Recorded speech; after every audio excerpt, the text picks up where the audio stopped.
Ya, terima kasih Anda masih bersama kami. Bagi Anda yang baru saja bergabung, kami hadirkan kembali 3 berita utama hari ini. Nyaris seluruh pedagang di Pasar Andir, Kota Bandung gulung tikar. Mereka keluhkan persaingan tak sehat soal harga dengan penjual daring. Kecanduan main judi daring, seorang karyawan toko kue di Cianjur nekat mencuri uang milik toko tempat ia bekerja sebesar Rp8.500.000. 1 bulan TPA Sarimukti terbakar, wilayah Bandung Raya mengalami darurat sampah.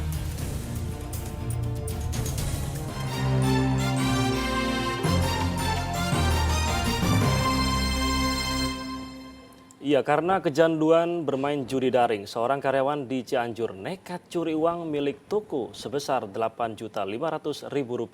Aksi pelaku terungkap dari rekaman kamera pengawas toko.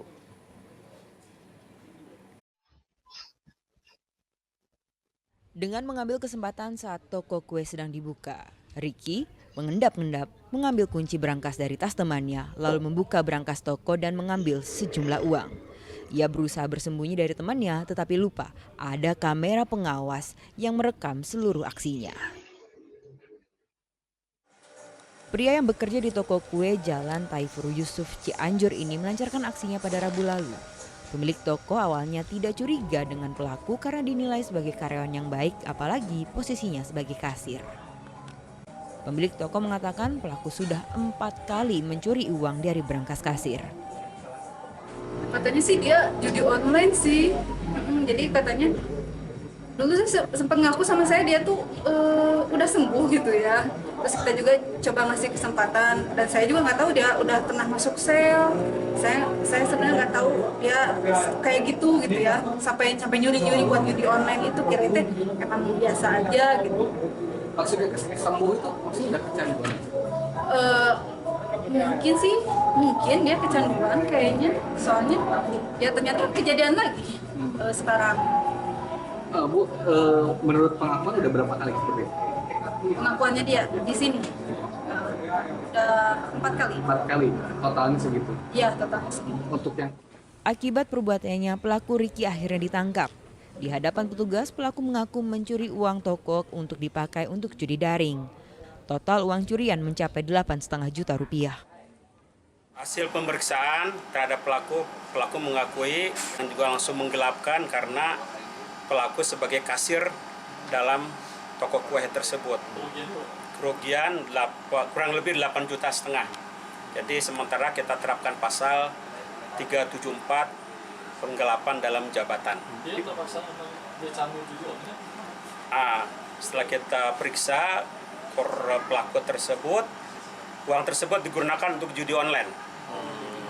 Itu sementara ini keterangan dari Polsek demikian. Apakah dia memang hanya biasa kali ini Pak atau di tempat lain untuk bekerja bisa? Baru kali ini pengakuan dari pelaku.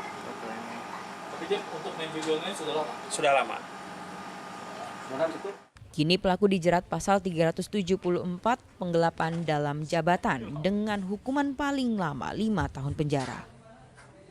Rendra Gozali melaporkan dari Cianjur. Teror vandalisme meresahkan guru dan siswa di Kota Banjar.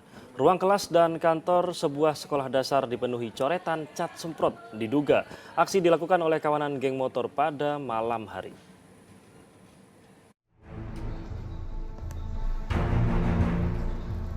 Sekilas tak ada yang aneh saat melihat bangunan luar SD Negeri 3 Rejasari, Kota Banjar. Namun, saat melihat ke dalam ruangan kelas, tembok dipenuhi coretan-coretan besar bertuliskan XTC. Jendela dan lantai ruang kelas pun tak luput dari coretan cat semprot tersebut. 3 ruang kelas di sekolah ini menjadi sasaran aksi vandalisme yang dilakukan oleh kawanan geng motor. Pihak sekolah baru mengetahui hal ini saat hendak memulai proses belajar mengajar. Diduga vandalisme ini dilakukan sore atau malam hari saat kegiatan sekolah usai. Kondisi pintu ruang kelas yang rusak sehingga tidak dapat dikunci membuat orang dapat dengan mudah masuk ke dalam kelas dan melakukan aksi vandalisme. Kaget sih ditemukan coretan-coretan bertulisan XTC ya di kelas 4, kelas 5 sama kelas 6. sama depan kantor itu 1. Bapak mungkin atau guru-guru yang lain pernah lihat ada aktivitas bukan anak-anak SD yang suka nongkrong di sekolah ini? Pernah beberapa kali, cuman paling hanya menemukan kayak jejak kaki, terus puntung rokok. Di dalam ruang kelas? Iya, cuman itu dulu teh di kelas 3. Kelas 3? Bukan yang kelas ini. Ketemu botol miras atau apa mungkin? Enggak pernah. Enggak ada? Jangan sampai lah mudah-mudahan. Cuma ada puntung rokok ada ya? Pernah dulu tapi, nah setelah sekian lama baru sekarang ada lagi ini. Agar tidak mengganggu proses belajar mengajar, formasi tempat duduk siswa diubah. Pihak sekolah mengaku resah dan khawatir, takut aksi geng motor ini semakin parah. Eko Setiabudi melaporkan dari Kota Banjar. Sat Narkoba Polres Karawang, Jawa Barat hari Selasa berhasil mengamankan 4 orang tersangka barang narkoba jenis kasus obat keras tertentu. 2 diantaranya merupakan bandar besar obat terlarang yang ada di wilayah Kabupaten Bekasi serta Karawang. Polres Karawang menangkap 4 tersangka penyalahgunaan narkoba. Tersangka AS, S, OD, dan N ditangkap setelah petugas menemukan narkoba pada jok motor salah seorang tersangka yang terjaring razia lalu lintas.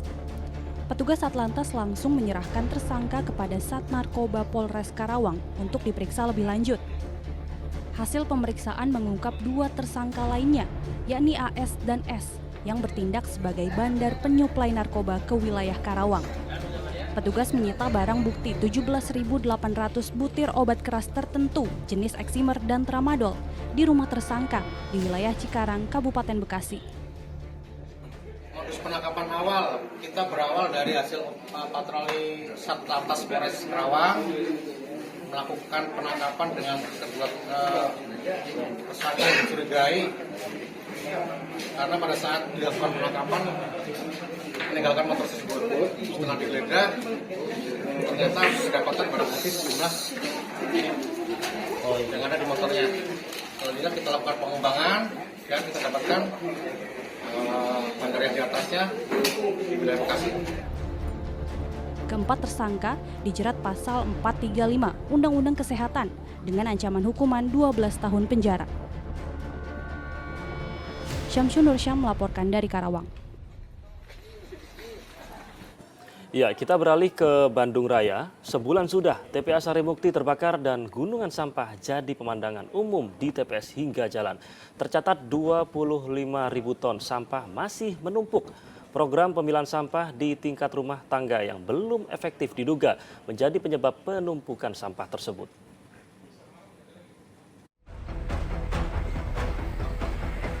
Pemandangan ini sudah menjadi hal umum di sejumlah tempat pembuangan sementara sampah hingga ruas jalan di Kota Cimahi. Ya, sejak tempat pembuangan akhir sampah Sarimukti terbakar, distribusi pembuangan sampah di Bandung Raya terhambat. Sampah tak bisa dibuang ke TPA dan warga diminta untuk memilah dan mengelola sampahnya sejak di tingkat rumah tangga. Namun nyatanya, sebulan berlalu Bandung Raya masih masuk zona darurat sampah. Sampah semakin menggunung di TPS dan di sejumlah titik. Bahkan pemerintah Provinsi Jawa Barat mencatat sekitar 25.000 ton sampah belum diangkut sejak TPA Sarimukti terbakar. Angka itu nyaris 50% dari total sampah yang diproduksi di Bandung Raya. Penjabat Gubernur Jawa Barat terus mendorong pemilahan sampah organik sejak di hulu atau rumah tangga. Selain itu, ia pun menjelaskan jika TPA Sarimukti padam, operasionalnya tidak langsung berjalan 100%.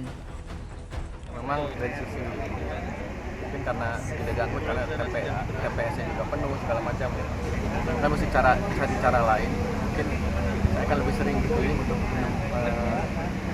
mencari solusi tentang sampah ini bagaimana, karena harus dimulai dari hulu, itu mulai pemisahan organik. Jadi dipisahkan saja kalau bisa dipisahkan menjadi 60% sampahnya itu. Jadi per hari itu di Cimahi 226 ton per hari. Jadi bayangkan kalau bisa dipilah mulai rumah tangga itu, ya berarti tinggal 40%-nya. 40%-nya lebih mudah menangani dibandingkan seperti hari. Jadi sedangkan kondisi Sarimukti sendiri sudah sekitar 20% lagi untuk pemadamannya, apinya. Tapi walaupun nanti sudah tidak ada api lagi pun tidak bisa digunakan full. Menanggapi instruksi gubernur soal pengurangan sampah organik ke TPA Sarimukti hingga 50%, Kepala Dinas Lingkungan Hidup angkat bicara. Baginya, realisasinya di tingkat kabupaten kota belum signifikan. Bahkan Kota Bandung belum bisa mengolah 880 ton sampah organiknya. Kita coba dengan kondisi ini, bisa nggak teman-teman kabupaten kota melakukan upaya pengurangan dengan maksimal gitu? Tapi belum berjalan efektif ya Bu, organik ternyata masih banyak ke sana, dibuang ke sana Bu.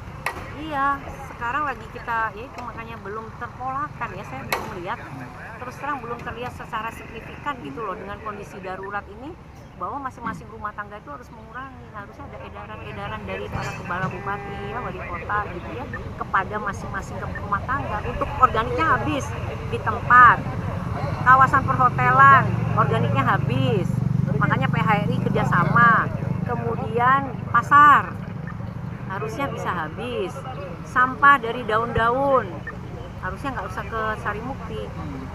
Nah kalau dari lihat kemampuan Kota Bandung itu masih 888 ton sampah organik itu belum bisa diolah. Saat ini DLH Jawa Barat memperluas zona darurat dari 1,7 hektar menjadi 2,6 hektar dengan kapasitas pembuangan sampah mencapai 23.000 ton. Namun pengurangan sampah dari rumah tangga harus tetap menjadi langkah utama untuk menangani darurat sampah di wilayah Bandung Raya. Muhammad Abbas melaporkan dari Kota Cimahi.